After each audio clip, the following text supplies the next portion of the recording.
The Most Dangerous Mary. I'm Jason Horton. I'm Rebecca Lieb. And this is Ghost Town.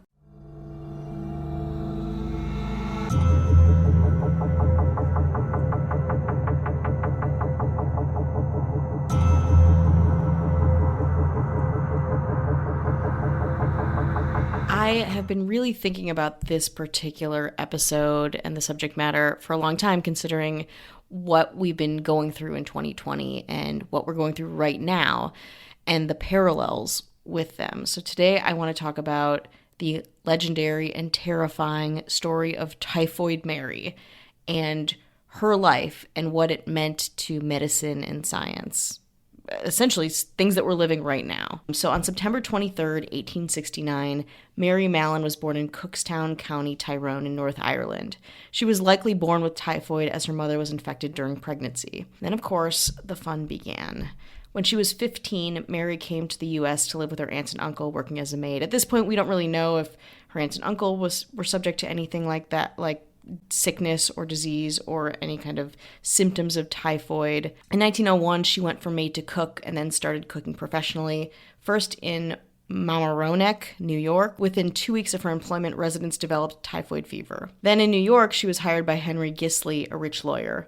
No members of Gisli's family were infected, but the help was infected from an undetermined source. Immediately after that outbreak, Mallon was hired by George Kessler, also a rich New Yorker guy. 2 weeks later, 7 of the 8 members of the Kessler family developed fevers and diarrhea, and the laundress in his household died. At this point, typhoid fever was kind of over its peak, but it was still really fatal in about 10% of cases and mainly affected people from large cities who lived in close proximity. This is why it was considered kind of a lower class disease, which is why when we think about Typhoid Mary, we don't think about upper class. We think about, tenements and people in, like cramped together. We think of oppressed classes and people without good hygiene. But really, the upper classes had really bad hygiene. And Typhoid Mary herself, as we'll talk about later, just never washed her hands. So it spread fairly quickly wherever she went. Oyster Bay, Long Island, was a place where rich people had homes. They vacationed. It was incredibly moneyed, very elite. In 1906, Charles Henry Warren, a wealthy Park Avenue banker, rented a summer home in Oyster Bay with his family. In less than 2 months, 6 of the 11 people in the rental contracted typhoid fever. Mary was their cook. Typhoid was deemed very unusual in Oyster Bay, according to 3 medical doctors who practiced there.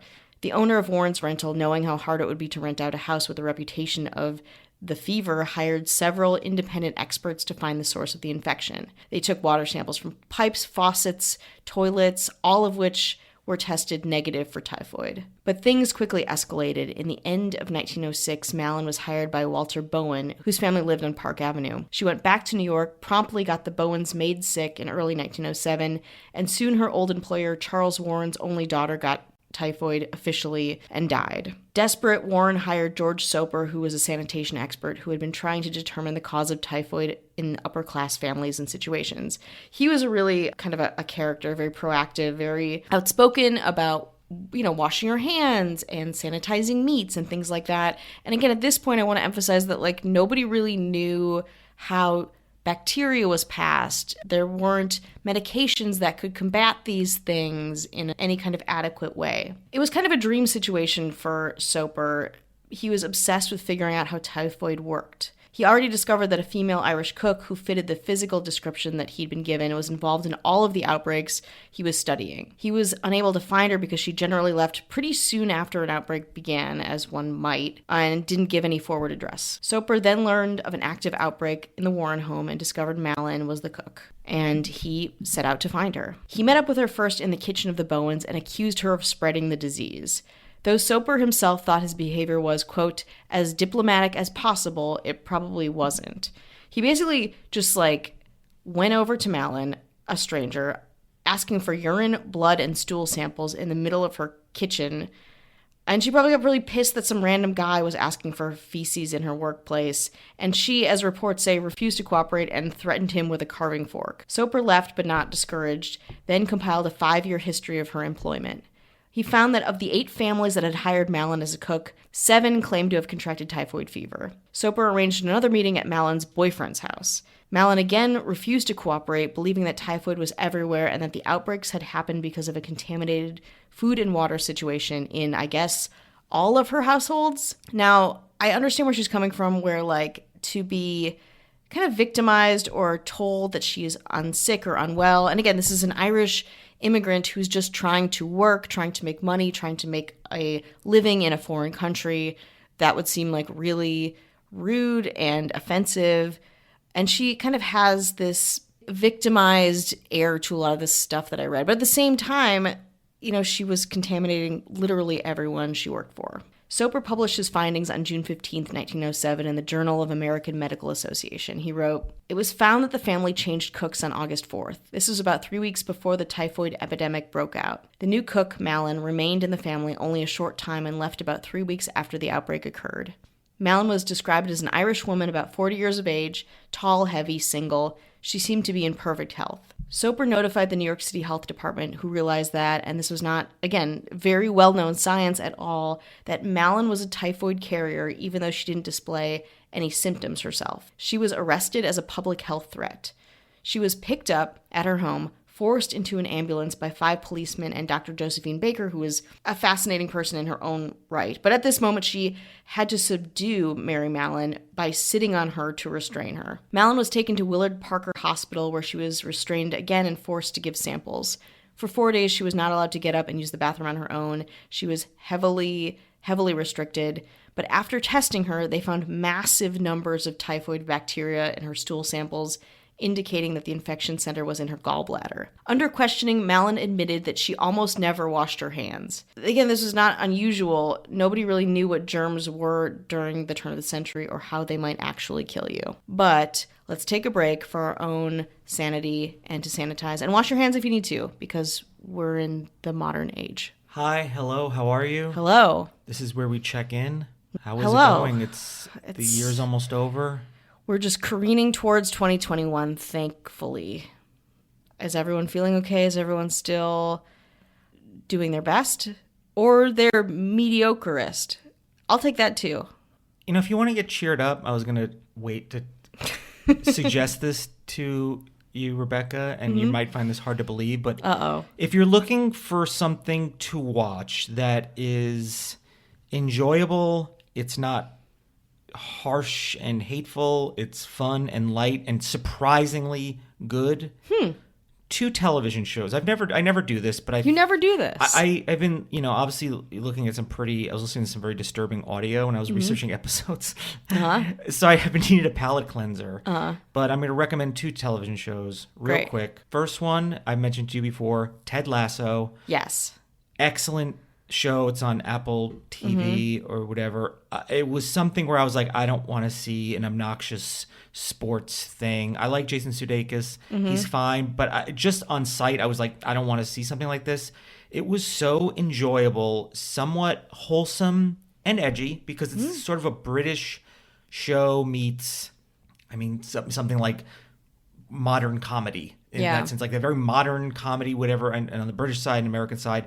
And it was so surprisingly good. And a lot of people are like, this is good. And I was like, yeah, but I've heard that before. And as I'm saying it right now, but if you need something that's like kind of feel good, but it's not too base as far as like humor, and it's not going to insult your intelligence. It's actually authentically funny, but it's nice in that way that it's nice. Yeah. The next one might be a huge surprise to everyone, and I wouldn't have believed it if I didn't see it myself. Let's hear it. Human Centipede 4. It's like a Hallmark movie. I'm kidding.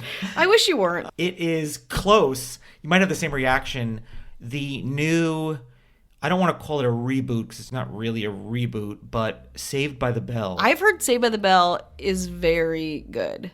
It's such a huge surprise how funny it is and how smart it is. Yes, you're going to get a little bit of that thing, but it's so self-aware, which I think Beverly Hills 90210 kind of did a little bit too surprisingly. And when I found out, the person who created it was a 30 Rock writer. Yeah, because Tracy Wingard. Yeah, actually, way back when another friend of mine and I had a podcast, we interviewed her as our first episode. Tracy Wigfield. Wigfield, yeah. Yeah, she's great. She's so nice. It's so smart. It's like a combination of like 30 Rock, Arrested Development, and kind of like some of the sketch stuff. Like general sketch humor that we've all kind of, you and I and probably a lot of other people have kind of grown up in. You could tell it's somebody that was, very familiar with that kind of UCB world and that kind of, and they make fun of improv a lot, but it's also very subversive. It's flat earth jokes, Nazi jokes. This kidney stuff, right? But you're looking at it, it looks like something that would be garbage. So it's a weird juxtaposition, but it is so funny. And there's also, there's going to be some things. There's going to be some, like a little bit of some of the acting of some parts are going to be a little iffy, and there's going to be some kind of like that thing that you expect. But with an 85% success rate, very funny, very enjoyable, and very self-aware. So if you're looking for another break, they're not paying us to say this. No, we're not getting paid by Saved by the Bell. No. Incorporated. Big Peacock or whatever it is. Yeah. Not that I wouldn't take the money. I'll take the money. Yeah. If the next time you hear us talking about something, we're like, oh, this new Hallmark movie is so good. Just in time for Christmas. Yeah. You'll know we're not getting paid when we don't say we're not getting paid. Yes. So you'll know. Check that out. Yeah. No, and that's the thing too. Like I was talking about Saved by the Bell myself because I haven't seen it and I'm so excited to watch it. But the scope of reboots from being like utter garbage to like really like innovative, kind of like bigger than the sum of their parts. Like there's such a wide berth of that. So you don't know like what you're like, am I going to waste my time watching this, or is it going to be amazing and exactly what I wanted from it?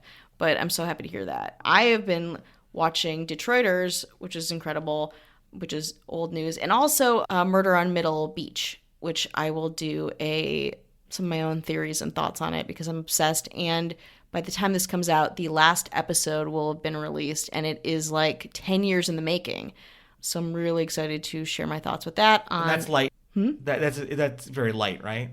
Oh, really light. Yeah, yeah. Murder at Middle Beach. Yeah, for sure. There's all kinds of really light things Whimsy. like patricide and white collar crimes and focus on the marketing. beach. Yeah, but it takes all these terms. Like there's like Ponzi schemes in it too. Oh, I like that. Oh, you're gonna love. There's this one marketing scheme that I had never heard of, and I was like, what is this? It's not podcasting, is it? No, let's keep that on lock, okay? Also, would you like to send money to us and then we're going to send it to a friend? It's going to be a really fun holiday thing. But it's got all of these different twists and turns, which I didn't realize until I was into it, and I'm going to share that on the what tier do we do? It's on the Alderman tier. Alderman tier. So it's Ghost Town Versus. Yes, Ghost Town Versus, and this is one that I'm really excited to talk about because I have a lot of thoughts, and I hope you do too, and we'll listen to it. But yeah, I just got back from a week and a half long road trip to visit my family and back. And I've also been listening to a ton of podcasts. I want to shout out to Noble Blood. I love that podcast. It's really fun. It touches on some of the stuff that we do on our podcast, but it's all about royal people or royal hoaxes. It's really fun. So listen to that if you like that stuff. So there's some suggestions in case you're running out of, after you've all, of course, listened to all Ghost Town episodes. Sure, yeah. Binge us first. And after you've gone to patreon.com/ghosttownpod, and we'll hopefully have some bonus episodes soon. Rebecca just got back, so we will double up on that Hell soon. Yeah. But, I always put in advance of Wednesday's episode, cuts out all the ads and jibber jabber. You don't like that. We want to say, speaking of Noble Blood, Ooh. our government. That's right. You are civic leaders. Our Brandon Gaddis's. Hello. Right? Our Jeanette Links. Hello. Our Ashley Matsons. We love our you. Our Ben Forsythes. You too. And our esteemed governor. Of course. Chris Witt. Of course. And thank you to anyone who's been a patron and patronizing. We appreciate it. I don't know, the word patronizing doesn't sound right, but Patreonizing? Patronizing. I've been working on my Etsy store with my downtime. Love it. It's doing a lot of stuff, but I've kind of gotten really into it, and people seem to like it. And it's a Ghost of a Chance shop. Some really cool stuff. It's free shipping, 20% off. Not really making any money on it, but I like doing it because I'm creating or having designs created, creating designs. If you like Schitt's Creek, there's this one design that is selling like absolute crazy. Wait, It is The Crows Have Eyes, like it's a Crows Have Eyes mock-up of Mora. I also haven't watched that much Schitt's Creek, so I may have lost the joke. Yeah.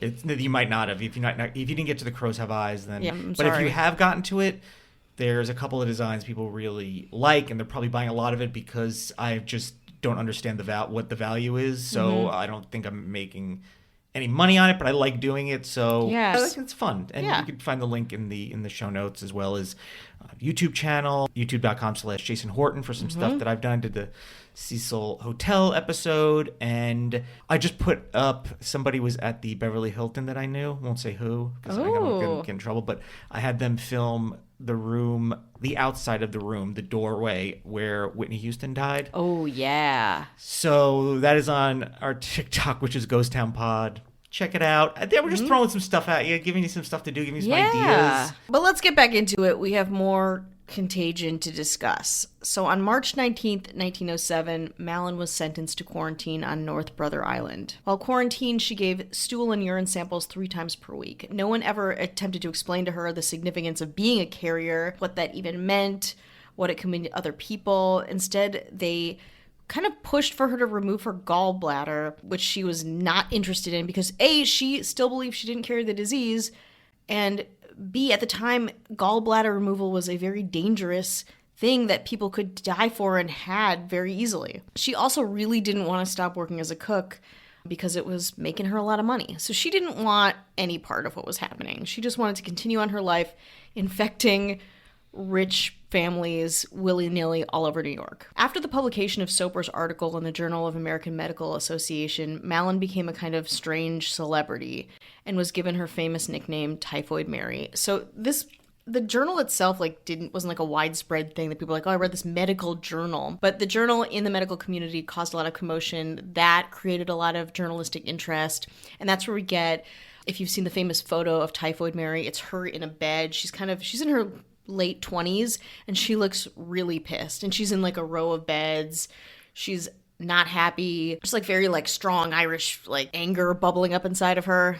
And there's also an illustration of a Typhoid Mary, like iconic representation of her that's like this large cook, and she's on the stove and she's cooking, and she's cooking up these little like tiny skull meatballs. So those are really good, and again, fairly accurate portrayals of what she was and also what people thought her to be. But again, it's much more complicated than that. Soper also visited Mallon in quarantine. You remember him. He wanted to write a book about her and share the royalties with her. She was not into that and locked herself in the bathroom until he left. She hated her nickname and wrote in a letter to her lawyer, I wonder how the said Dr. William H. Park would like to be insulted and put in a journal and call him or his wife Typhoid William Park.